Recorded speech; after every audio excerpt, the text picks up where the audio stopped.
Hello BookTube, my name is Elizabeth. Welcome or welcome back to my channel, Book and Then Books.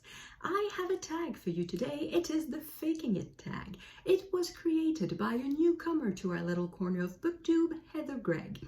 I will leave a link to her video and her channel in the description box below, and if you haven't checked her out, please do. I'm sure you're going to love her. So far, she reminds me a little bit of Tina Stanier. She likes art books, she likes beautiful books, she likes humorous, light books, and also serious books. So if you like Gina, go check out Heather. I'm pretty sure you're going to like her. So this tag is based on a TV show that I don't know. It's a TV show where ordinary people were coached intensively, or intensely, anyway, on a short period of time. They were coached to perform alongside or in competition with professionals. And Heather started musing about that and came up with prompts related to that. So without further ado, here we go. Prompt number 1, Imposter Syndrome. An average person gains power. And for that, I have a book about a very ordinary person who had a very extraordinary destiny, Rasputin, by Douglas Smith. You probably know that Rasputin is a peasant from Siberia, and somehow his path crossed that of the Tsarina of Russia and the Tsar of Russia, and he managed to gain their confidence. And towards the end of the reign of Nicholas II, not a single decision was made without Rasputin giving his opinion. Now, of course, he never held any official power. However, he somehow ended up being the one giving the okay for the nomination of that minister or that general. And that was not good for him. And we can also include in that imposter syndrome that the Tsar and the Tsarina, even though they were born of royalty, even though they gained power in a very ordinary way, which is hereditary monarchy, they were, personality-wise, very, very ordinary. Their brains, their intelligence was very, very ordinary. They did not have what it takes to rule a giant empire like Russia, and particularly not at a time like World War I. So it's like a trio of very, very ordinary people who gained way too much power. So that's my choice for the first prompt. Perhaps not what Heather had in mind, but it's my choice. Prompt number 2. Becoming. A change in career sparks a story. A change in career sparks art history. Michelangelo and the Pope's Ceiling by Ross King. I didn't know before reading that book, but Michelangelo, when he was commissioned to paint the ceiling of the Sistine Chapel, had never painted anything. Nothing. He was a sculptor. He had never received any commissions for anything other than sculptures. So why on earth was he asked to paint the ceiling? So he had to figure it out.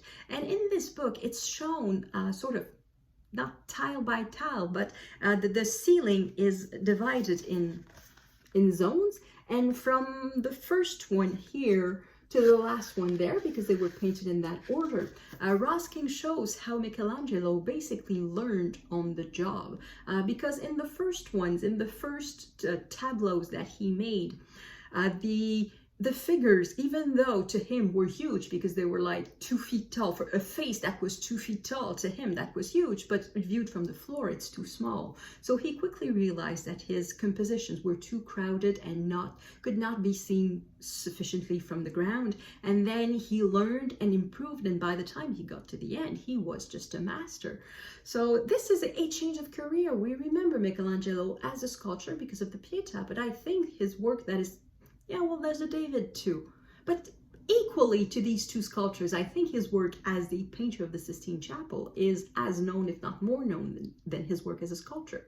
And the famous scene of God's fingers and Adam's fingers almost touching, you know, that famous scene, that has changed. I don't know if it has changed a lot of things, but it certainly marked art history.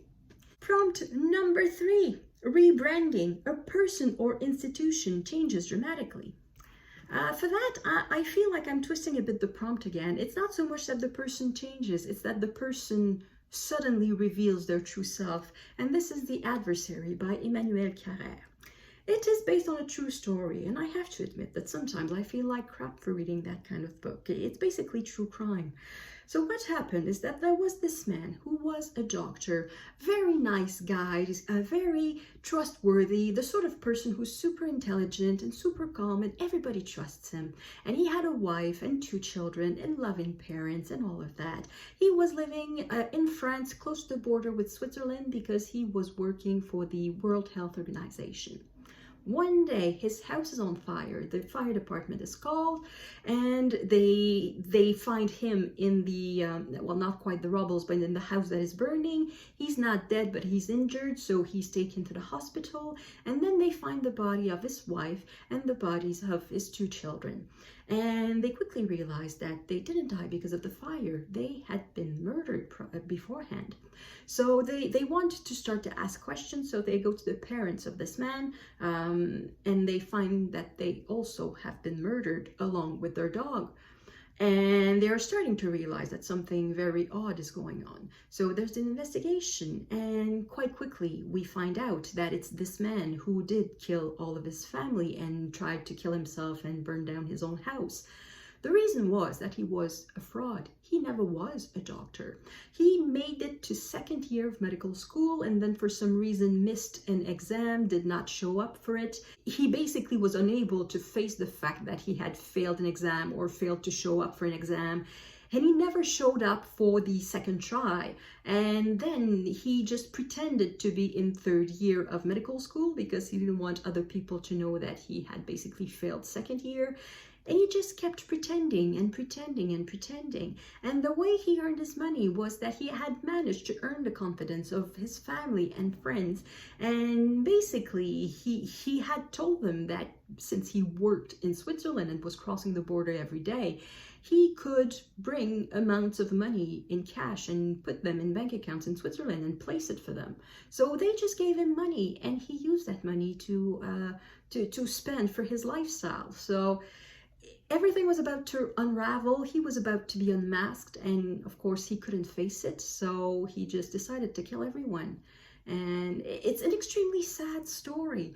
And like I said, sometimes I feel like crap for liking this kind of story. And this happened at the end of the 1990s, if I remember well. I think this man is now a free man. He has served his sentence and he is now back in society. I don't think he's a danger anymore, but I think he's the sort of criminal who probably does regret what he did, because I'm sure he loved his children, and I'm sure he loved his wife and his parents, and I'm sure he regrets what he did. But yeah, he suddenly reveals his true self. So once again, I'm not sure it's what Heather had in mind, but I'm having fun with her tag. She told us to have fun, and that's what I'm doing. Prompt number 4. Oh, another prompt that I'm going to subvert. Cover, a book bought because of its cover. I don't buy books because of their cover, unless perhaps it's the price on the cover, like this. But I also buy books because of the pictures. And this book is just chock full of gorgeous, gorgeous, gorgeous pictures of Italy. We have the monuments, we have the scenery, the natural scenery, we have little villages, we have big cities, we have architectural monuments. It's just wonderful. It's like a trip to Italy for $20 plus tax. I think it's wonderful. Prompt number 5, stories in music, book with music as main theme, background. Aha, this I believe is what Heather had in mind. This is my first fiction in this tag. It is The Conductor by Sarah Quigley. It is set in Leningrad during the siege of Leningrad in World War II. We are following Elias Carlsberg. He is a conductor, not the most famous conductor in Leningrad, sorry. Not the most famous, like the 2nd or 3rd most famous, but the most famous have been evacuated, along with Shostakovich, the famous composer, who composed his 7th symphony during the war, and a bit like a piece of bravado to show the Germans that the Soviet Union was not subdued yet. And Carlsberg received the commission to premiere the symphony, to play it for the first time in Leningrad. So to play the Leningrad Symphony for the first time in Leningrad. You probably know that Leningrad was completely isolated from the rest of the Soviet Union. They were completely Not completely. They were surrounded by the Nazis except for the water, but in summer it was useless. But during winter they could use the frozen lake to travel on the frozen lake. But during the rest of the year they could do absolutely nothing. The population was starving. People were dying by the hundreds every day, and there was shelling going on and fires, and it was a horrible, horrible time.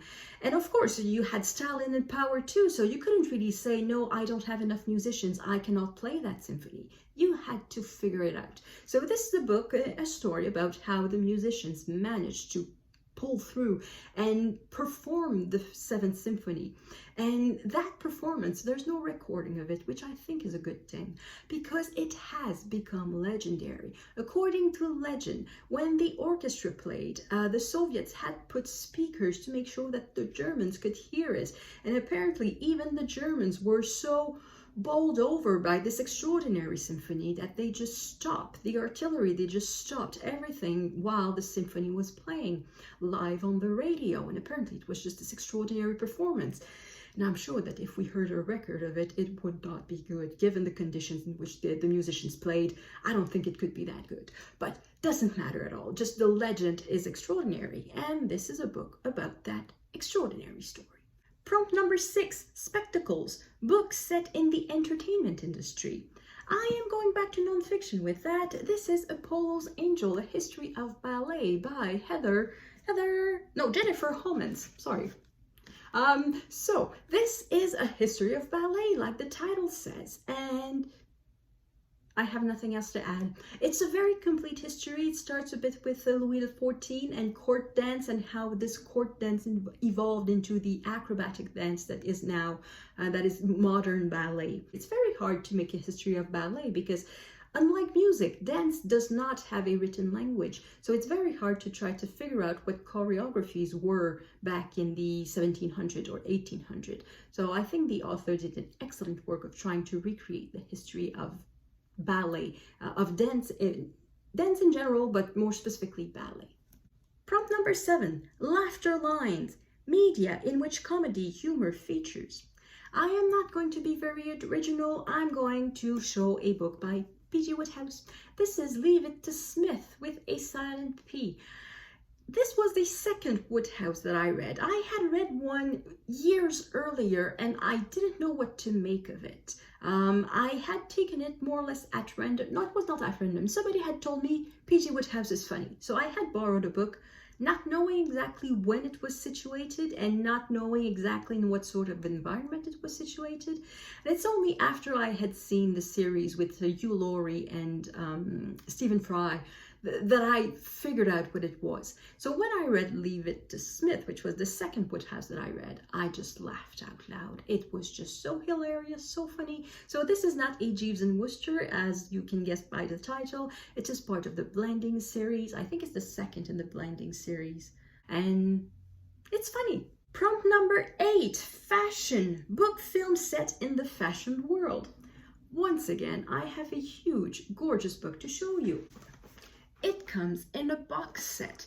There are 2 books. They show you the history of fashion starting in the 18th century, and they use the collection from the Kyoto Fashion Institute for that. I'm going to show you images. Once again, it is just the most incredibly gorgeous book.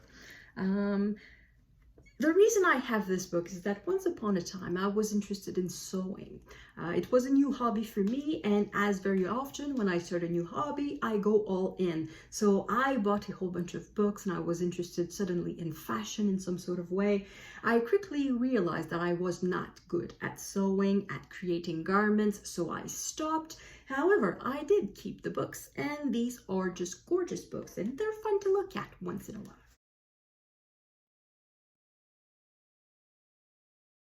Prompt number 9, drugs, because of course with celebrity comes drugs. Pharma or addiction. For that, I have another novel. It is The Great Swindle by Pierre Lemaître. So the original title is Au revoir là-haut. This won a Goncourt Prize, and when I read it, I was a bit surprised that it had won a Goncourt, not because it wasn't good, but precisely because it was very good, because there's a story, because there's a bit of a mystery going, well, not so much a mystery, but not an adventure either.